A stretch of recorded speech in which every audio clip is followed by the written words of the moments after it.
है दोस्तों, welcome to inside UPSC. आज के वीडियो लेक्चर में हम बात करेंगे डच अंग्रेज संघर्ष के बारे में। अब इन दोनों के बीच में संघर्ष क्यों हुआ था? क्योंकि ये जो है व्यापारिक एकाधिकार हासिल करना चाहते थे इंडिया के टेट पर, ठीक है।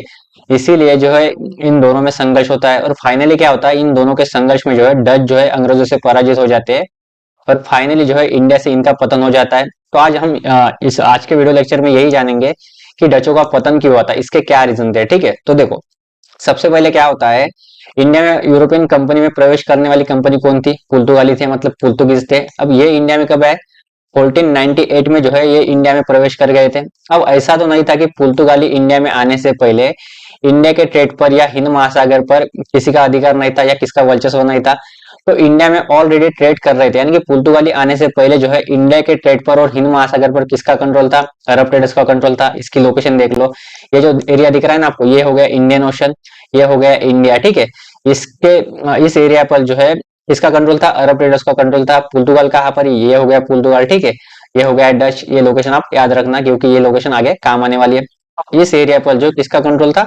अरब ट्रेडर्स का कंट्रोल था। अब जब 1498 में जो है पुर्तगाली जैसे ही ये इंडिया में आते हैं ना, इनको ये बात समझ में आ जाती है कि भाई इंडिया के ट्रेड पर और इंडियन ओशन पर जो है अरब ट्रेडर्स का कंट्रोल है। अगर हमें इंडिया के ट्रेड पर या इंडियन ओशन पर हमें अपनी वर्चस्वता स्थापित करनी है या इस पर पकड़ बनानी है, तो हमें क्या करना पड़ेगा? अरब ट्रेडर्स की वर्चस्वता समाप्त करनी पड़ेगी। अरब ट्रेडर्स को यहाँ से हटाना पड़ेगा। अरब ट्रेडर्स के साथ संघर्ष कर कर इनको हराना पड़ेगा। तो व्यापारिक एकाधिकार के लिए इन दोनों के बीच में जो है संघर्ष शुरू हो जाता है। देन होता क्या है, फाइनली जो है पुर्तगाली कंपनी जो है अरब ट्रेडर्स को इंडिया के ट्रेड से और इंडियन ओशन से जो है इनकी जो वर्चस्वता थी ये समाप्त कर देते हैं और खुद की वर्चस्वता स्थापित कर लेते हैं। मतलब इंडियन ओशन पर और इंडिया के ट्रेड पर जो है मोनोपोली किसकी हो गई? पुर्तगाली की हो गई। पुर्तगालियों ने किसको पराजित किया? अरब ट्रेडर्स को। अब होता क्या है, ये जब इंडिया में प्रवेश कर जाते हैं तो इंडिया से ट्रेड करना शुरू कर देते हैं ये 1498 के बाद। तो होता क्या है, इंडिया से मान लो ये 100 रुपए का सामान अगर यूरोप में लेकर जा रहे हैं तो इनको कितने का प्रॉफिट हो रहा है? 160 रुपए की ये जो है यूरोप में बेच रहे हैं, तो 60 रुपए का इनको डायरेक्टली प्रॉफिट हो रहा था। अब इसी प्रॉफिट को देखकर जो है अदर यूरोपियन कंपनी होती है डच, ठीक है, ये भी इंडिया में प्रवेश करना चाहते हैं। क्यों? क्योंकि ये भी जो है पुर्तगाली की तरह जो है ये प्रॉफिट कमाना चाहती है 60 रुपए, क्योंकि ये भी जो है अपने देश की इकोनॉमी ग्रो करना चाहती है। अब होता क्या है, देखो यहाँ पर होता ये है कि जब अरब पुर्तगाली इंडिया में प्रवेश किए तो अरब ट्रेडर्स का कब्जा था इंडिया के व्यापार पर। अब हो क्या रहा है, अरब ट्रेडर्स को तो इन्होंने हरा दिया, इनकी चुनौती तो समाप्त हो गई। अब इंडियन ओशन पर और इंडिया के ट्रेड पर किसकी वर्चस्व है? अब पुर्तगालियों का। अब डच को भी ये बात समझ में आ जाती कि देखो भाई, अगर हमें साउथ ईस्ट एशिया में या इंडिया के ट्रेड पर अगर मोनोपोली हासिल करनी है तो हमें क्या करना पड़ेगा? हमें पुर्तगाली को पराजित करना पड़ेगा। क्यों? क्योंकि तभी तो हमारा वर्चस्व स्थापित होगा ना। तो ये क्या करते हैं, जैसे पुर्तगालियों ने अरब ट्रेडर्स को पराजित किया था, डच क्या करते हैं, पुर्तगालियों को पराजित कर देते और खुद की वर्चस्वता स्थापित कर देते हैं साउथ ईस्ट एशिया में और इंडिया में। तो इससे क्या हो जाता है, इससे जो है पुर्तगाली कमजोर हो जाते हैं और फाइनली जो है डच शक्तिशाली हो जाते हैं। मतलब डच जैसे ही इंडिया में आते हैं ना, ये क्या करते हैं, पुर्तगाली जहां जहां पर मौजूद होते हैं, साउथ ईस्ट एशिया में बोल लो या इंडिया में बोल लो, वहां वहां पर इनको पिटाई कर कर या इनको हटाकर जो खुद का वर्चस्व स्थापित कर लेते हैं, ठीक है। अब होता क्या है, डच जब इंडिया में आते हैं ना तो डचों का ज्यादा इंटरेस्ट कहाँ पर होता है? ये साउथ ईस्ट एशिया में होता है, ठीक है। इंडिया में इनका ज्यादा इंटरेस्ट नहीं होता। इसी की वजह से ये पराजित भी होंगे, क्योंकि ये इंडिया में अपनी मिलिट्री वगैरह डिप्लॉय नहीं करते। इनका प्राइमरली फोकस जो है स्पाइस आइलैंड निकले ना, ये इंडोनेशिया हो गया, मलेशिया हो गया, ये मलक्का, यहाँ पर जो है यहाँ पर इनकी जो है प्राइमरी एक्टिविटी होती है, यहाँ पर जो है इनकी मिलिट्री वगैरह डिप्लॉय होती है, ठीक है। तो ये बात आप याद रखना कि इनका फोकस इंडिया में बहुत कम था। इंडिया में से ये जो है वस्त्र का वगैरह ट्रेड कर रहे थे, परंतु इनकी एक्टिविटी मेन जो है साउथ ईस्ट एशिया में थी। तो फाइनली जो है ये क्या करते हैं, पुर्तगालियों को जो है पराजित कर कर अपना वर्चस्व स्थापित कर लेते हैं। अब होता क्या है, ये बात ठीक थी। अब देखो, अरब ट्रेडर्स को पराजित किया था पुर्तगालियों ने और अपना वर्चस्व स्थापित किया था। ध्यान, डचों ने क्या किया था, पुर्तगाली को पराजित कर कर जो है खुद का वर्चस्व स्थापित किया था। अब इतने में ही क्या होता है, एक थर्ड कंपनी होती है यूरोपियन कंपनी, ये भी जो है इंडिया में प्रवेश कर जाती है। अब ये इंडिया में क्यों आती है? ये जो ब्रिटिश है या अंग्रेज है, ये इंडिया में क्यों आते हैं? जैसे पुर्तगाली इंडिया से ट्रेड कर प्रॉफिट कमाना चाहते थे, जैसे डच जो है इंडिया के ट्रेड पर या साउथ ईस्ट एशिया पर अपनी मोनोपोली हासिल कर कर प्रॉफिट कमाना चाहते थे, अपनी इकोनॉमी ग्रो करना चाहते थे। तो ब्रिटिश भी जो है ना यही सपना लेकर जो है इंडिया में आते हैं और ये भी कहते हैं कि देखो भाई, आप ट्रेड कर रहे हो ना, हम भी ट्रेड करना चाहते हैं। हम भी जो है प्रॉफिट कमाना चाहते हैं, हम भी जो है अपने देश की इकोनॉमी ग्रो करना चाहती है। तो इसी वजह से क्या होता है, जैसे कि व्यापारिक एकाधिकार के लिए क्या होता है, अरब ट्रेडर्स और पुर्तगालियों में संघर्ष हुआ था, पुर्तगाली और डच में संघर्ष हुआ था। वैसे ही क्या होता है, डच और ब्रिटिशों में संघर्ष होता है, और फाइनली क्या होते हैं, ब्रिटिश जो है ना डचों को पराजित कर देते हैं और खुद की वर्चस्वता स्थापित कर देते हैं। ठीक है, तो आई होप ये बैकग्राउंड आपको समझ में आ चुका होगा। तो देखो क्या होता है, समस्त 17वीं सेंचुरी के दौरान डच ने पुर्तगालियों के प्रभाव को समाप्त करके पूर्व में मसाले के व्यापार पर एकाधिकार सुनिश्चित कर लिया। मतलब क्या है, जैसे ये जो पुर्तगाली है, ये अब जो डच जब इंडिया में आएंगे ना, डायरेक्टली इनका संघर्ष ब्रिटिश से नहीं होगा, पहले संघर्ष किससे होगा, पुर्तगालियों से होगा। जब इनका वर्चस्व समाप्त कर देंगे और खुद का वर्चस्व स्थापित करेंगे, तब जाकर क्या होगा, थर्ड नंबर पर ब्रिटिश आएंगे। तो ब्रिटिश से इनका संघर्ष बाद में होगा, पहले होगा पुर्तगालियों से। तो यही यहाँ पर लिखा है। ठीक है, मसाले के व्यापार पर उनके अधिकार, कंपनी की संपत्ति और उनकी योग्यता ने इन सभी क्षेत्रों में व्यापार में उनके एक बड़े हिस्से को सुनिश्चित किया। ध्यान, पुर्तगालियों द्वारा नियंत्रित अंतर एशियाई व्यापार पर डचों ने कब्जा कर लिया। पुर्तगालियों के नियंत्रित क्षेत्र गोवा, मालाबार के कारखाने, श्रीलंका के साथ उनके दालचीनी के व्यापार पर कई आक्रमण किए गए। व्यापार के दिनों में गोवा को चारों तरफ से बंद कर दिया गया। मतलब क्या था, ये जो पुर्तगाली इंडिया में आए थे ना, तो इनका जो है मेन सेंटर गोवा था। तो गोवा में जो है डचों ने बहुत पिटाई की थी, पुर्तगाली को बहुत परेशान किया था। देन ये देख लो, 1641 में यहाँ पर जो पहले क्या था, पुर्तगालियों का कब्जा था। डचों ने क्या किया, यहाँ से इनको भगाया और खुद कंट्रोल कर लिया 1641 में। देन जाकर्ता में 1619 में जो है कब्जा कर लिया।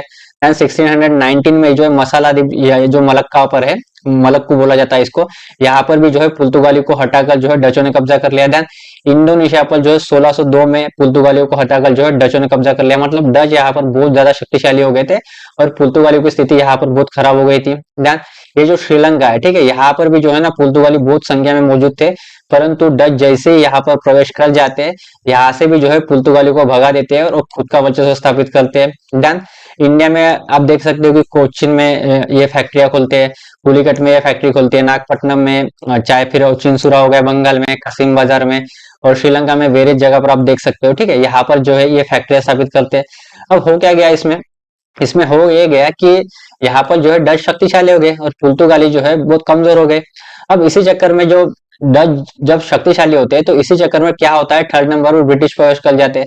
अब ब्रिटिश को ये बात समझ में आ जाती है कि देखो भाई, अभी जो है डच जो है बहुत ज्यादा शक्तिशाली है, अगर हम स्टार्टिंग में ही इनसे उलझे या इनसे वॉर करें, तो हो सकता है कि इंडिया के ट्रेड से जो है हमें हाथ धोना पड़े, क्योंकि डच अभी बहुत ज्यादा शक्तिशाली है। अगर हमने स्टार्टिंग में ही जो इनसे वॉर की, तो हम जो है वॉर हार सकते हैं। तो इसीलिए ब्रिटिश क्या करते हैं, पहले जो है डच से संधि कर लेते हैं। इसके अकॉर्डिंग क्या कहते हैं, ये जो ब्रिटिश होता है, ये कहते हैं कि देखो भाई डच भाई, इंडिया में जो ट्रेड है ना ब्रिटिश करेंगे, मतलब हम करेंगे, और साउथ ईस्ट एशिया में आपका मेन फोकस है ना, यहाँ पर आप करो, यहाँ पर जो है हम हस्तक्षेप नहीं करेंगे। मतलब स्टार्टिंग में जो है इनके रिलेशन बहुत ज्यादा अच्छे होते हैं, परंतु बाद में क्या होता है, बाद में धीरे धीरे ये जो ब्रिटिश होते हैं ना, ये अपने आप को शक्तिशाली करते हैं। अब ये अपने आप को शक्तिशाली क्यों करते हैं, क्योंकि डच साउथ ईस्ट एशिया में बहुत ज्यादा शक्तिशाली होते हैं। अगर इनको हराना है साउथ ईस्ट एशिया में या इंडिया से, तो ब्रिटिशों को क्या करना पड़ेगा, खुद को शक्तिशाली करना पड़ेगा। तो ये शक्तिशाली करने के लिए कुछ चालें चलते हैं इंडिया में। देखो क्या होता है, उल्लेखनीय है कि 1717 ईस्वी में अंग्रेजों को मुगल व्यापारिक फरमान मिलने पर डच शक्ति पीछे चलने लगी। अब क्या होता है, 1707 में जो है ना, जो औरंगजेब होता है, जो मुगल सम्राट होता है, इसकी मृत्यु हो जाती है। ये एक योग्य शासक होता है, परंतु इसके बाद जो भी शासक गद्दी पर बैठते हैं, ये इतने काबिल नहीं होते। ठीक है, तो इसलिए क्या होता है, इसके बाद जो शासक आते हैं ना, इसको ब्रिटिशों को जो है फरमान देते हैं। मतलब इससे क्या होगा, ये कहते हैं कि देखो भाई, आप आसान शर्तों में जो है इंडिया में ट्रेड कर सकते हो।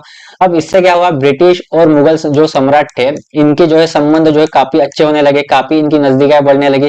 बात यहाँ तक यानी कि ब्रिटिश जो है अपनी चालें चलना शुरू कर देगी, मतलब मुगल के जो है पास जाना शुरू कर दिया था इन्होंने। देन क्या होता है, 1757 में यानी कि 1757 में प्लासी की लड़ाई होती है। अब इससे क्या होता है, ब्रिटिश क्या करते हैं, जो बंगाल में नवाब का रूल चल रहा होता है ना, इनके नवाब को जो है हरा कर बंगाल अपने कंट्रोल में ले लेते हैं। देन जैसे ही ये बंगाल को जीतते हैं, तो क्या करते हैं, यहाँ पर जो है टैक्सेस लगा देते हैं। मतलब इन टैक्सेस से जो है इनको पैसा मिलना शुरू हो जाता है। देन ये क्या करते हैं, बंगाल में अपनी आर्मी वगैरह डिप्लॉय करेंगे, अपने आर्मी को जो है जो जो वस्तुएं लगेंगी ये खरीदना शुरू करेंगे। अब बंगाल को तो ये जीत ही लेते हैं, धीरे धीरे ये मद्रास को जीतेंगे, देन ये क्या करेंगे, बंबई को जीतेंगे, देन ये क्या करेंगे, पंजाब को जीतेंगे। इस तरह से क्या होता है, ये पूरे भारत को जीतना शुरू कर देते हैं। और क्या होता है, भारत में अभी जो है ब्रिटिश बहुत ज्यादा शक्तिशाली हो जाते हैं। अब ब्रिटिश को ये बात समझ में आ जाती है कि देखो भाई, अब जो है हम इंडिया में बहुत ज्यादा शक्तिशाली हो चुके हैं। अब डच से जो है हम आसानी से युद्ध कर सकते हैं, वॉर कर सकते हैं। क्यों? क्योंकि इनको जो है भारत तथा हिंद महासागर क्षेत्र में जो है अब ये ब्रिटिश जो है शक्तिशाली हो चुके थे। अब इनको जो है इंडिया के ट्रेड पर जो है मोनोपोली हासिल करनी थी। अब इनको लगता है कि देखो भाई, अगर डच यहाँ पर इंडिया में मौजूद रहेंगे, ठीक है, तो हो सकता है कि ये आगे जाकर हमने जैसे इंडिया के क्षेत्र जीते ना, बंगाल जीता, मद्रास जीता, मुंबई जीती, पंजाब जीता, इसी तरीके से जो है डच भी ये चाल चल सकते हैं। तो होगा क्या, इससे जो है इंडिया से जो है हमको लॉसेस फेस करने पड़ सकते हैं। तो इसीलिए ये सोचते हैं कि भाई किसी अदर यूरोपियन कंपनी को इंडिया में टिकने नहीं देना है। इसी की वजह से क्या होता है, 17वीं शताब्दी के मध्य भारत तथा हिंद महासागर क्षेत्र में प्रभुत्वता स्थापित करने के लिए डच और अंग्रेजों में संघर्ष हो जाता है। इस एरिया पर जो है वर्चस्वता स्थापित करने के लिए इन दोनों के बीच में जो है संघर्ष शुरू हो जाता है। देन फाइनली क्या होता है, 1759 में बेदरा के युद्ध में अंग्रेजों द्वारा पराजित होने पर भारत में डच महत्वाकांक्षाएं चकनाचूर हो गई और डच शक्ति पूर्वी एशिया के द्वीपों तक सीमित कर रह गई। मतलब क्या था, अब ये जो है इंडिया से जो इनका पतन हो गया, पतन का मतलब ये नहीं है कि ये इंडिया से चले जाएंगे, ठीक है। ये क्या करेंगे, इंडिया में जो है राजनीतिक पावर जो है या पॉलिटिकल पावर जो है हासिल करने की कोशिश नहीं करेंगे। ये इंडिया से सिर्फ ट्रेड करेंगे और अपना काम समाप्त करेंगे। ये जैसे अभी ब्रिटिश ने क्या किया था, बंगाल जीता था, मद्रास जीता था, पंजाब जीता था, बंबई जीती थी, ये काम डच नहीं करेंगे, ये जो है व्यापार करेंगे सिर्फ, ठीक है। तो फाइनली क्या होता है, इंडिया से इनका पतन हो जाता है और इनकी एक्टिविटी कहाँ पर सीमित रहती है, ये जो साउथ ईस्ट एशिया है, मलेशिया बोल लो, इंडोनेशिया बोल लो, यहाँ तक ये सीमित रह जाते हैं, ठीक है। तो फाइनली क्या होता है, ब्रिटिशों ने क्या किया, डचों को भी जो है इंडिया से भगा दिया। देन अब हम ये समझ लेते हैं कि डचों का पतन हुआ क्यों, इसके क्या रीजन थे, ये ब्रिटिशों से जो है क्यों पतन हुआ, इनका क्यों हारे ये और, ठीक है। जो एक जमाने में बहुत ज्यादा शक्तिशाली थे, इन्होंने पुर्तगालियों को जो है बहुत ज्यादा कमजोर किया था इंडिया में। तो ऐसे क्या रीजन थे कि ये ब्रिटिशों से हार गए, तो इसके बारे में थोड़ा सा हम डिटेल में देखते हैं। तो देखो, लगभग 3 शताब्दियों तक पूर्वी द्वीप समूह पर डचों का अधिकार रहा, परंतु अंग्रेजों ने भारत में उन्हें स्थापित नहीं होने दिया। जिस शक्ति के साथ डचों ने पुर्तगालियों को पराजित किया था, वह शक्ति अंग्रेजों के विरुद्ध लड़ाई में काम नहीं आई, क्योंकि आरंभिक वर्षों में डच एवं अंग्रेजों के बीच संबंध अच्छे थे। जो मैंने बताया था आपको कि 1661 में इनके बीच में संधि भी हुई थी। रिलेशन अच्छे थे, क्यों? क्योंकि ये जो है अंग्रेजों की चाल थी, क्योंकि डच जो है स्टार्टिंग में बहुत ज्यादा शक्तिशाली थे, तो ब्रिटिशों ने क्या किया, धीरे धीरे अपने आप को शक्तिशाली किया, ध्यान जाकर जो है इनसे लड़ाई की, पहले तो संधि की, ठीक है, तो ये इनकी चाल थी। किंतु बाद में क्या हुआ, जब जैसे ही अंग्रेज शक्तिशाली हो गए, तो व्यापारिक प्रतिद्वंदिता के कारण एक दूसरे के शत्रु बन गए। आरंभ में डचों ने कुछ हद तक अंग्रेजों का मुकाबला भी किया, परंतु बाद में अंग्रेजों ने उन्हें दबा दिया। अब क्या था, इंडिया के ट्रेड पर ये भी मोनोपोली हासिल करना चाहते थे, साउथ ईस्ट एशिया में ये भी मोनोपोली हासिल करना चाहते थे, डच और ब्रिटिश। तो इन दोनों की वजह से, व्यापारिक प्रतिद्वंदी का वजह से इन दोनों के बीच में वॉर हुई, संघर्ष हुआ और फाइनली जो है डच पराजित हो गए। ध्यान, अब इसके हम रीजन जान लेते हैं एक एक कि डचों के पराजित होने के क्या रीजन है। तो देखो, सबसे पहला रीजन क्या है, डच या हॉलैंड दोनों का मतलब एक ही है, ठीक है। नीदरलैंड आज के समय में इसको नीदरलैंड बोला जाता है, तब जब ये इंडिया में आए थे इनको डच बोला जाता था या हॉलैंड बोला जाता था। Was a colony for long time. अब इसका मतलब क्या है, ये किसका पराधीन था, किसकी कॉलोनी था, ये भी समझ लो। ये हो गया नीदरलैंड, ठीक है। अब क्या होता है, ये जो स्पेन है ना, ये स्पेन दिख रहा है आपको पुर्तगाल के ऊपर, ठीक है। ये क्या करता है, नीदरलैंड पर कब्जा करके रहता है। डच मतलब स्पेन की कॉलोनी होता है। जैसे इंडिया किसकी कॉलोनी था, ये जो यूनाइटेड किंगडम आपको दिख रहा है, यूनाइटेड किंगडम ने क्या किया था, इंडिया को कॉलोनी बनाया था। तो इससे क्या हुआ, इंडिया की अर्थव्यवस्था बुरी तरह से पिछड़ गई थी। मतलब इंडिया की जो इकोनॉमी थी बुरी तरह से प्रभावित हुई थी। जब 1947 में हमको आजादी मिली थी ना, तो हमें बहुत ज्यादा संघर्ष करना पड़ा। पहले हमने क्या किया, एग्रीकल्चर सेक्टर पर ध्यान दिया, फिर हमने इंडस्ट्री सेक्टर पर ध्यान दिया, फिर हमने जो है सर्विस सेक्टर पर ध्यान दिया। मतलब क्या था, हमारे पास संसाधनों की बहुत कमी थी, हमारे पास इन्वेस्टमेंट बहुत कमी थी, यानी कि बाहर देश के जो देश थे इंडिया में इन्वेस्ट करने को तैयार नहीं थे, क्योंकि इंडिया की अर्थव्यवस्था बहुत पिछड़ी थी। मतलब संसाधनों की कमी थी, तो हमको जो है स्ट्रगल करना पड़ा। तो इसी तरीके से होता क्या है, जैसे जैसे ब्रिटेन इंडिया को कॉलोनी बनाता है ना, उसी तरीके से जो है स्पेन क्या करता है, नीदरलैंड पर कब्जा करके होता है। मतलब ये जो है स्पेन की कॉलोनी होता है। तो इस वजह से क्या होता है, जब ये नीदरलैंड आजाद हो जाता है स्पेन से, तो इनके पास भी जो है संसाधनों की कमी होती है। तो इसलिए जो है पराजित होने का एक रीजन ये भी है। और ये जो यूनाइटेड किंगडम दिख रहा है ना आपको, ये जो इंग्लैंड या ब्रिटिश हम जिसको बोलते हैं, इसको किसी ने कॉलोनी नहीं बनाया था, इस पर जो है किसी ने कब्जा नहीं किया था, किसके अंडर में ये नहीं रहा था। ये जो है स्टार्टिंग से ही जो है एक स्वतंत्र देश था। तो एक रीजन ये भी था इनके पराजित होने का। Then shifting focus to the spice island of south east Asia. मैंने ये स्टार्टिंग में बताया था कि जो डच होते हैं ये क्या करते हैं, इनका फोकस कहाँ पर होता है, ये जो एरिया दिख रहा है ना आपको, मलेशिया हो गया, इंडोनेशिया हो गया, फिलीपींस हो गया, यहाँ पर इनका बहुत ज्यादा फोकस होता है।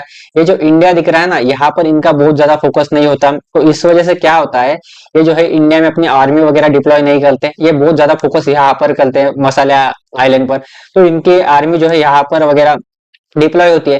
तो इस वजह से जब इंडिया में ब्रिटिश और डचों का संघर्ष होता है ना, एक रीजन ये भी होता है कि पराजित होने का, क्योंकि इंडिया में जो है इनका बहुत ज्यादा ध्यान ध्यान नहीं होता, इनका ध्यान बहुत ज्यादा साउथ ईस्ट एशिया में होता है। एक रीजन ये भी था इनके पराजित होने का। ध्यान, डचों ने भारत पर राजनीतिक अधिकार प्राप्त करने का कभी कोई प्रयत्न नहीं किया, क्योंकि उनका मुख्य उद्देश्य व्यापार अथवा व्यापारिक एकाधिकार प्राप्त करना था, ना कि राजनीतिक सत्ता की स्थापना। अब क्या होता है, देखो, जब ये ब्रिटिश इंडिया में आते हैं ना, तो ये क्या करते हैं, स्टार्टिंग में मुगल से जो है बहुत ज्यादा अच्छे रिलेशन बनाते हैं, इनसे जो है फरमान वगैरह प्राप्त करते हैं।